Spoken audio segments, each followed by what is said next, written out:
RTV app వార్తల్ని క్షణాల్లో చదివే అవకాశం ఉంటుంది. ఒక న్యూస్ పేపర్, ఒక టెలివిజన్ ఛానల్ మీ చేతుల్లో ఎప్పుడూ ఉంటాయి. రమాజ్యోతి, మోరీస్ రమాజ్యోతి.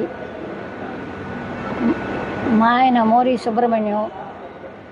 నాకు ముగ్గురు పిల్లలు, 2 అబ్బాయిలు, 1 అమ్మాయి. మా అత్తగారు ఇచ్చిన ఆస్తి ఆ ఇంట్లోనే నేను ఉండేదాన్ని 20 సంవత్సరాల నుంచి. మా పెద్ద అబ్బాయి నన్ను టార్చర్ పెట్టి ఇల్లు చీటింగ్ చేసి రాపించుకున్నాడు. 11 సంవత్సరాలు రాకుండా ఆయన చనిపోయారు మొన్న ఆగస్టు 13. ఆ దినం అప్పుడు ముందు రోజు వచ్చి చుట్టాల ముందు నన్ను టార్చర్ పెట్టాడు. ఆ తర్వాత అమ్మాయిని ఇంట్లో నుంచి వెళ్ళమని వెళ్ళగొట్టాడు. ఆ అమ్మాయే మా ఆయనకి నాకు అన్నీ చూస్తుండింది.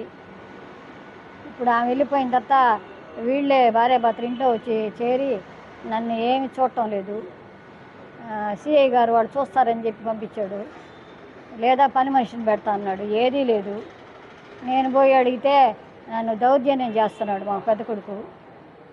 ఇంట్లో చేరి రాత్రి 1 గంటకి 2 గంటలకి తలుపులు కొట్టను, కిటికీలు తీను, నన్ను భయపెడుతున్నాడు. వాటి టార్చర్ పడలేక నేను భయపడిపోతున్నాను. నాకు మీరు న్యాయం చేయాలి. నా ఇల్లు నాకు రిజిస్ట్రేషన్ చేయాలి. ఆ అబ్బాయి ఏం చేస్తాడో తెలియదు సార్. ఒంగోలులో ఉంటాడు, జర్నలిస్ట్ అంటాడు, విలేకరు అంటాడు, ఏదేదో చెప్తాడు సార్. ఉదయం నుంచి కావి కృష్ణారెడ్డి కాడికి తీసుకుపోయి నీ ఎంత తేలుస్తానంటున్నాడు. మళ్ళీ నాకు విలేకరులు తెలుసు, ఏబిఎం వాడు తెలుసు, నువ్వేం చేయలేవు అంటున్నాడు. నన్ను ప్రతి విషయంలో కూడా భయపెడతా 2 భార్యాభర్తలు అల్లాడిస్తున్నారు సార్ నన్ను. నేను ఏ పని చేసుకోలేని పరిస్థితుల్లో ఉన్నాను. నా కూతురు అయితే నాకు 20 ఏళ్ళ నుంచి ముసలాయనకు కూడా మంచానుంటే లెటిను పాస్ అన్నీ జగిరింది. 3 సంవత్సరాల కిందట నేను పడిపోయాను. 2కి కూడా ఆమె చేసింది. ఆయన ఈ మధ్య 13 చనిపోయారు. అక్కడి నుంచి నాకు టార్చర్ మొదలైంది సార్. ఆయన పోయిన తర్వాత వచ్చి ఇంట్లో పడి నన్ను ఏదిస్తున్నారు. మీరే నాకు న్యాయం చేయాలి. నా ఇల్లు నాకు తిరగరాసేయండి సార్. నాది ఇల్లు అని ఏదిస్తున్నారు. నాతో మోసం చేసి రాపించుకున్నారు సార్.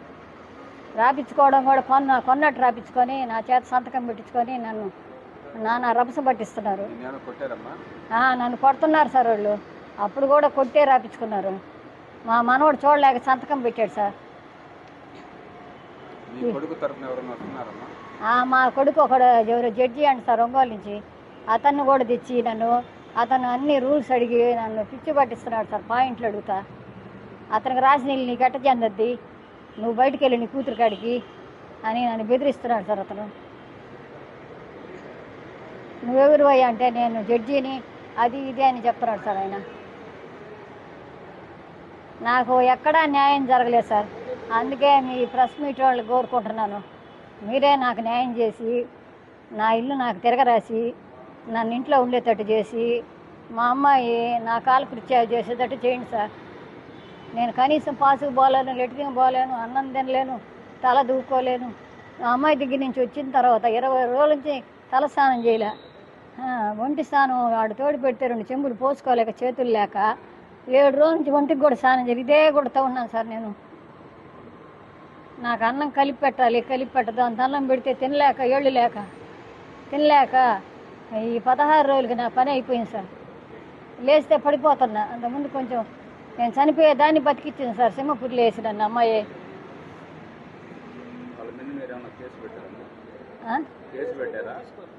అదే సార్ మొన్న ఆ అమ్మాయి ఇంటికి వచ్చి నాకు అన్నం పట్టిన వస్తే అమ్మాయిని పడేసి కొట్టింది సార్. అమ్మాయి కొట్టి ఈ అమ్మాయి కేసు పెట్టిన పోతే కొడుకు అమ్మ కొట్టారని మళ్ళీ కేసు పెట్టింది సార్ అమ్మాయి. ఇంకా అబ్బాయి ఊరు వెళ్ళిపోయాడు, మద్రాసులో సాఫ్ట్వేర్ ఇంజనీర్ అబ్బాయి. నాకెందుకు ఈ కేసులు కూడా మీరే చూసుకోండి. మళ్ళీ వదులుతున్నా. రోజు నిన్న రాత్రి ముగ్గురు పోయి మళ్ళీ మా మీద కేసు పెట్టారు. ఎస్ఐ గారు వచ్చి పోయిన తర్వాత మీరు పోయిన తర్వాత మమ్మల్ని కొట్టారు ముగ్గురు. మేము ఎవరికి కొట్టారు సార్? నేను అమ్మాయి కొట్టగలమా? ఈ అమ్మాయి ముగ్గురు కొట్టి ఎవరికి కేసు పెట్టారు? కదివితే పోలీస్ స్టేషన్కి వెళ్ళదు సార్ అమ్మాయి.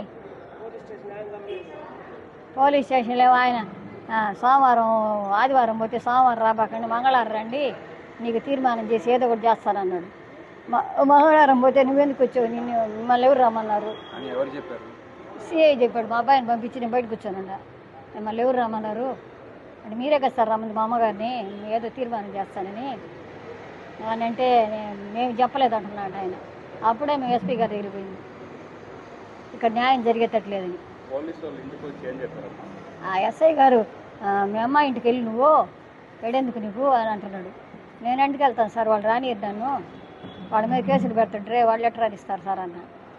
మళ్ళీ అక్కడికి పోయి అమ్మాయిని, మీ అమ్మాయిని తీసుకొచ్చుకో నువ్వు, నీ అంగడి తాళాలు తీపిస్తాను, లేదా మీ అమ్మ చచ్చిపోతే జైల్లో ఇరుక్కుంటావు అని అన్నాడు. అమ్మాయి ఉండే నేను ఎందుకు ఇరుక్కుంటాను, ఆమె వాళ్ళ ఇంట్లో ఉంటే నేను ఎందుకు ఇరుక్కుంటాను అన్నదంట అమ్మాయి. అందుకని మేము పోలీస్ స్టేషన్ కూడా పోవటంలే, ఎందుకు న్యాయం జరగనప్పుడు ఎందుకు ఇది.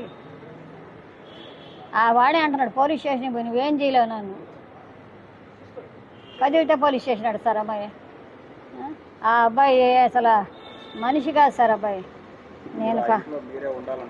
నేనే ఉండాలనుకుంటున్నాను, నా ఇంట్లో నేనే ఉండాలి, చనిపోయిన దాకా నేను ఉండాలి, తర్వాత ఏం జరగద్దు. నా ఇల్లు నాకు తిరగరాసి ఇవ్వను సార్.